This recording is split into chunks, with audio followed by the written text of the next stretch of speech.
ಬಾಳಸಂದ್ರ ಗ್ರಾಮದಲ್ಲಿ ಒಂದು ಹರಿಕತೆ ಅಂದ್ರೆ ಡ್ರಾಮಾ ಶ್ರೀಕೃಷ್ಣ ಲೀಲಲು ಅಂತ ಹೇಳ್ಬಿಟ್ಟು ಏನು ಈ ಕಾರ್ಯಕ್ರಮ ಗ್ರಾಮಸ್ಥರು ಎಲ್ಲರೂ ಸೇರಿ ಗ್ರಾಮಸ್ಥರು ಹಿರಿಯರು ಎಲ್ಲ ಸೇರಿ ಏನು ಈ ನಾಟಕ ಮಂಡಳಿಯನ್ನ ಏನು ಆಚರಣೆ ಮಾಡಿದಿರೋ ಈ ಕಾರ್ಯಕ್ರಮಕ್ಕೆ ನಮ್ಮ ಕೇಂದ್ರ ಬಿಂದುಗಳಾಗಿರ್ತಕ್ಕಂಥ ನಿಮ್ಮೆಲ್ಲರ ನೆಚ್ಚಿನ ನಾಯಕರು ಮುಳಬಾಗಿಲು ತಾಲೂಕಿನ ಜನಪ್ರಿಯ ಶಾಸಕರಾಗಿರ್ತಕ್ಕಂಥ ಮಂಜಣ್ಣ ಅವರೇ, ಎಲ್ಲ ವೇದಿಕೆ ಮೇಲೆ ಎಲ್ಲ ಹಿರಿಯರು ಕಿರಿಯರು ಎಲ್ಲರೂ ಇದ್ದೀರಿ, ಎಲ್ರಿಗೂ ಸ್ವಾಗತ.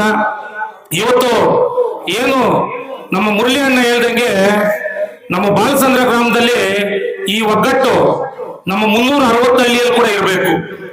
ಇಂಥ ಒಂದು ಒಗ್ಗಟ್ಟಿದ್ರೆ ಏನ್ ಬೇಕೋ ಸಾಧನೆ ಮಾಡ್ಬೋದು. ಎಲ್ಲ ಊರುಗಳಿಗೂ ಹೋಗಿ ಒಂದೊಂದು ಲೈಟ್ ಓಪನಿಂಗ್ ಇನ್ನೂ 2-3 ಮಾಡ್ತಾರೆ. ಬಾಳಸಂದ್ರ ಗ್ರಾಮದಲ್ಲಿ ಒಂದೇ ದಿನ 2 ಲೈಟ್ ಏನಕ್ಕೆ ಮಾಡಿದ್ರೆ ಇವತ್ತು ಈ ಊರಿನ ಒಗ್ಗಟ್ಟು ಹಂಗಿರೋದಕ್ಕೆ ಇವತ್ತು ನಮ್ಮ ಶಾಸಕರು 2 ಹೈಮಾರ್ಕ್ಸ್ ಲೈಟ್ ಬರ್ತಾ ಇನ್ನೂ ಒಂದು ಆಶ್ವಾಸನೆ ಕೊಡ್ತಾ ಇದ್ರು, ನೀವ್ ಯಾಕೆ ಸರ್ಕಲ್ ಅಲ್ಲಿ ಹಾಕಿಲ್ಲ ಅಂತ ಹೇಳ್ಬಿಟ್ಟು. ಅಂತ ಒಂದು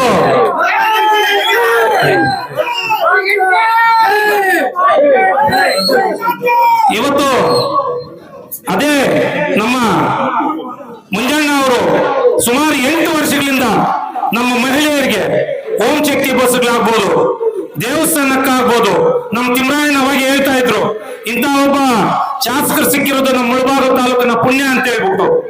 ಯಾಕೆ ಈ ಮಾತು ಹೇಳ್ತಾ ಇದ್ದೀನಿ ಅಂದ್ರೆ, ಹೇಳಿದ ಮಾತು ಎಲ್ಲಿ ತಪ್ಪಿಲ್ಲ. ಅದಕ್ಕೆ ನಮ್ಮ ಹಿರಿಯರಾಗಿರ್ತಕ್ಕಂಥ ತಿಮ್ಮರಾಯಣ್ಣ ಅವರು ಒತ್ತಿ ಹೇಳ್ತಾ ಇದ್ರು, ಇಂಥ ಶಾಸಕರು ನಮ್ಗೆ ಸಿಕ್ಕಿರೋದು ಸೌಭಾಗ್ಯ.